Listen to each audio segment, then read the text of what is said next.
Në fakt, shfuqizimin e projekt ligjit për Byron Shtetërore për konfiskim të pasurisë së pajustifikueshme për mua ka qenë e pritshme dhe besoj për komunitetin jurist dhe ka qenë e pritshme. Fakti që gjykata nuk është lëshuar në shqyrtimin e meritave të ligjit apo dispozitave përmbajtësore, mendoj që do të shkaktoj pasoja në të ardhmen, pra konsideroj që gjykata kushtetuese e ka lënë punën në gjysmë, paqka se e ka me të drejtë e ka shfuqizuar projekt ligjin për shkak të gabimeve procedurale. Pra ideja është kjo.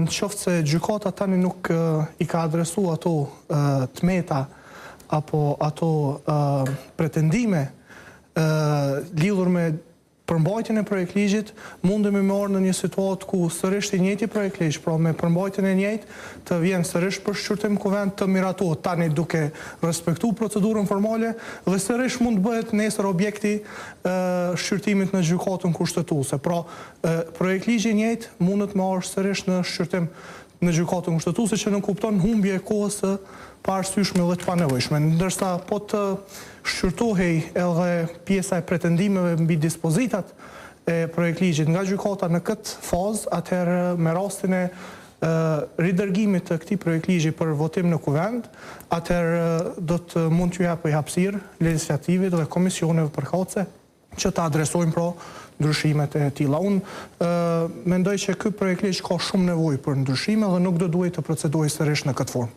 Do flasim edhe për nevojën për ndryshime brenda ligjit, zotin Recaj, po flasim tani edhe natyrë juridike, por edhe natyrë politike, sepse çështja këtu ka të bëjë me një seancë të Kuvendit të Kosovës 2024 që ishin votuar një grup ligjesh për një herë, një seancë që kishte zgjatur shumë. Dhe qëllimi duket në atë kohë ishte pak politik prej anës pushtetit që t'i kalon të gjitha ato ligje para festave të fundvitit. Qëllimet politike aprovojnë nga njerë pasojat të tilla, pra ku tashmë gjykata kushtetuese i ka shfuqizuar. Po natyrisht që qëllimet politike të pamatura mirë duke mos i respektuar ligjin dhe rregullorën e kuvendit ka dhe efektin juridik. Andaj edhe aktgjykimi i gjykatës kushtetuese është thirrur pikërisht në këtë pjesën ku nuk ka lejuar që politika të asinojë rendin kushtetues. Përfshi këto me aktgjykimin e gjykatës kushtetuese kemi ku konstaton cilat nenet të Kushtetutës së Republikës së Kosovës janë shkelur dhe prandaj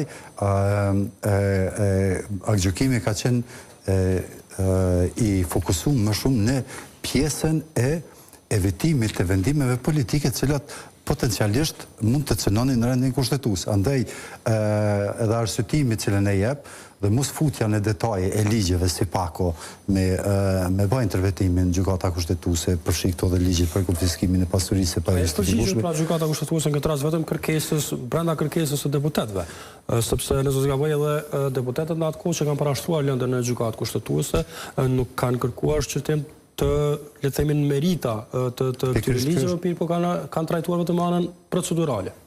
Pikërisht deputetët kur e kanë adresuar për çështjen e gjykatën kushtetuese e kanë atakuar një vendim të qeverisë dhe vendimet dhe ligjet e kaluara në kuvend duke e shkelur parimet kushtetuese, duke shkelur dispozitat kushtetuese.